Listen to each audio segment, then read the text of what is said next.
نحمد و نصلی علی رسول الکریم اما بعد اعوذ باللہ من الشیطان الرجیم بسم اللہ الرحمن الرحیم۔ حدیث نبی عمرو نے حضرت جابر بن عبداللہ رضی اللہ تعالیٰ عنہ سے سنا، وہ کہہ رہے تھے رسول اللہ صلی اللہ علیہ وآلہ وسلم نے 300 سواروں کے ساتھ ہمیں مہم پر روانہ فرمایا۔ ہمارے امیر عبداللہ ابو عبیدہ بن جراح رضی اللہ تعالیٰ عنہ تھے۔ ہمیں قریش کے قافلے کی گھات لگانا تھی۔ ہمیں تقریباً آدھا مہینہ ساحل سمندر پر ٹھہرے رہے۔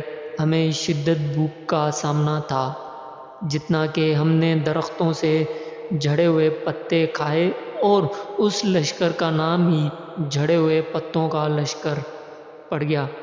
تو سمندر نے ہمارے لیے ایک جانور نکال کر پھینکا جس کو عنبر کہا جاتا ہے۔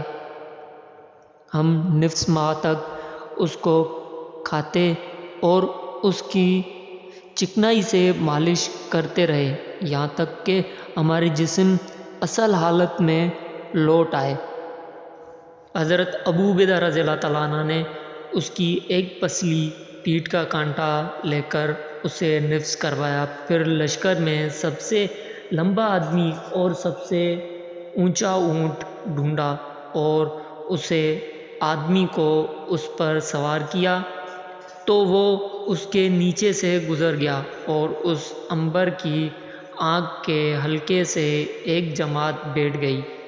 کہا، ہم نے اس کی آنکھ کے ڈھیلے سے اتنی مٹکی چربی نکال لی۔ سفر کے آغاز میں ہمارے ساتھ ایک بورا برابر کھجور تھیں۔ پہلے ابو عبیدہ رضی اللہ تعالیٰ عنہ ہمیں ایک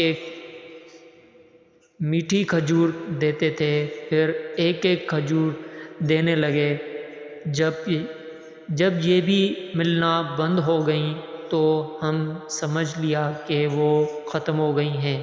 صحیح مسلم حدیث نمبر 4999۔ دوستو، اس ویڈیو کو ثواب کی نیت سے شیئر کریے گا، سبسکرائب کریے گا اور لائک ضرور کریے گا۔ السلام علیکم ورحمۃ اللہ وبرکاتہ۔